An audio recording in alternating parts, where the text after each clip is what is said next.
Hello, thank you for being in a new video. This time we have an unboxing of the Vivo Y28. Let's get started.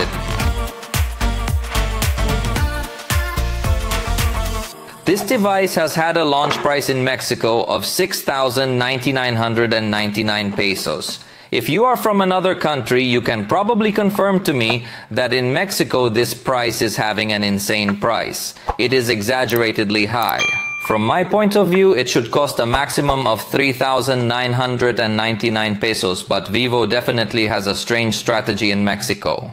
It brings us only low-end or mid-range devices and much more expensive than they should be, but let's get to know it anyway. Since among the few points we could highlight is that they offer us a 2-year warranty. Let's take it out of its box. And here we have met directly with the device, which we have to accept that it has an exaggeratedly beautiful design. On a visual level, we will be able to notice a bit of texture in this part reflects different brightness. The truth is that yes, it is a very nice design. It comes with a little contour on the camera module, which also makes it have a nice touch. It's definitely nice, but that doesn't take away from how overpriced it is. Let's get it powered up while we see what else comes over here in the box. We're straight into the case, which is completely transparent, completely flexible. It's much appreciated that they include a case in the box, even though it's a plain case. However, it is a very nice looking device that I think when you put the case on, it is not going to look as nice as it should. Let me know in the comments if you would use it with a case or without a case. I think because it's a clear case, it doesn't really affect the design that much, but personally I would go for using it without a case. Then we're going to run into the usual paper ones. Not much to say here, and let's move on. The Vivo Flash Charge charger will be available, in this case with a 44 watts power and USB port. We will also find its included cable, which will obviously be from USB-A to USB-C. It has a good thickness. Remember that to take advantage of the faster charging of this device, you need to use the original cable. And finally, we will find the key, which is the tool to remove the SIM card tray. And that's it. Let's put it away and concentrate on the iPhone cell phone. I already have the device configured, and besides the fact that it arrives in partnership with Telcel, it also comes with quite a lot of bloatware. It will even invite us to install more applications, as it already comes with many pre-installed applications, several of them from Telcel.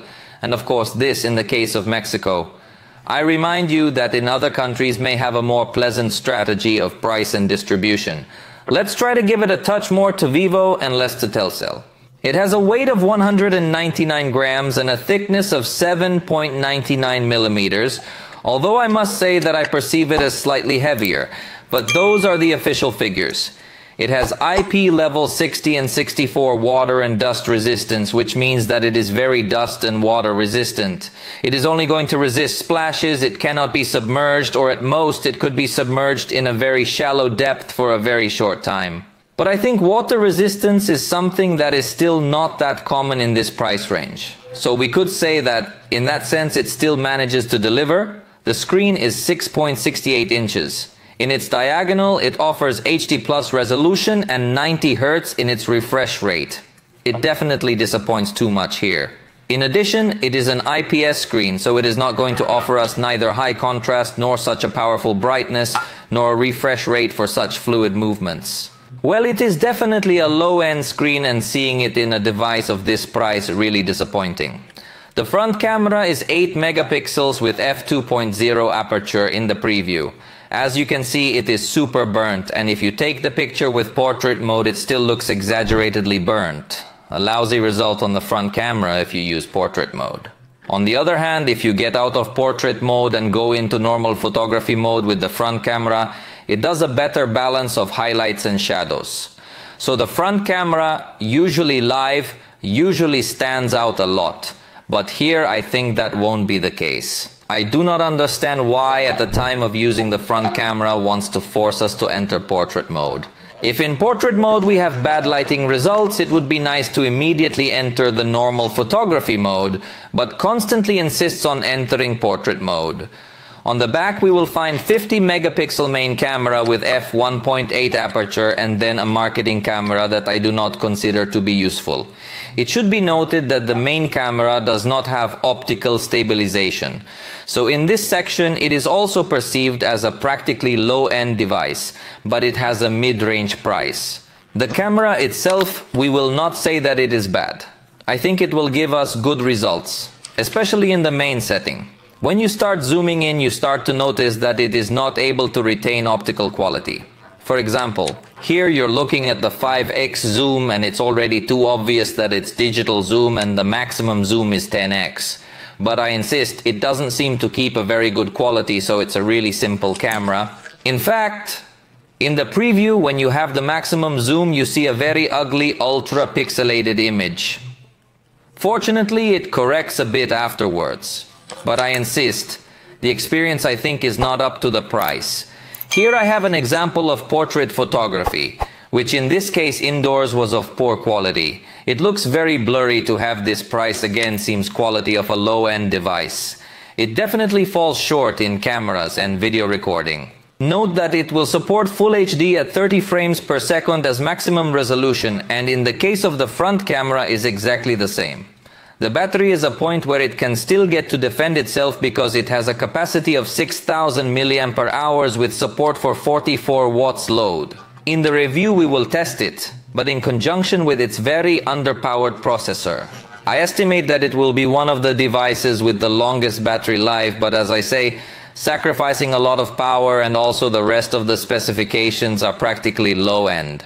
In this case, it incorporates the fingerprint reader on the side. I wouldn't complain about that, since the side fingerprint reader generally works very well. It just doesn't look as modern as devices that have their reader inside the screen. In this case, it comes with Android 14 and FunTouch OS 14. It also comes with 8 GB of physical RAM plus another 8 virtual ones that aren't really going to do any good. Just consider the 8 physical gigabytes. In the video, we'll do a test to see if it really gets to take advantage of all that capacity. It also comes with 256 gigabytes of storage. Its capacity sounds pretty good, but the bad news is that it's eMMC 5.1 storage. What does that mean? Well, that it's super slow storage. And what does having slow storage affect? Well, when installing applications or copying files, you're going to notice that it can take longer than it should. And the processor is the Y28, an old processor that we normally see in much cheaper devices. This processor can currently be found in entry-level devices, the lowest possible range. That's why it's so unpleasant to see this processor in such an expensive device. But if you want to have a numerical reference of its performance, here it is. In Geekbench, it scored 440 points on a single core, and in the multi-core test, it scored 1,436 points. It's a processor that I insist we've already tested many times. It is quite simple. While in years past we could say that it was a good addition in the middle of 2024 and in this price range, it is definitely something unacceptable. In Antutu, it scored 275,600. 36 points, confirming that this is definitely a fairly simple processor.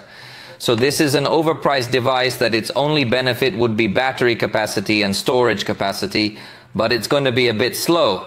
And in virtually every aspect you could find better options for this same price. Anyway, in the video review I will tell you in much more detail what this device has to offer, although I honestly don't feel like reviewing it. For now, we have reached the end of this video. If you liked it, you know you can let me know, and I'll see you next time.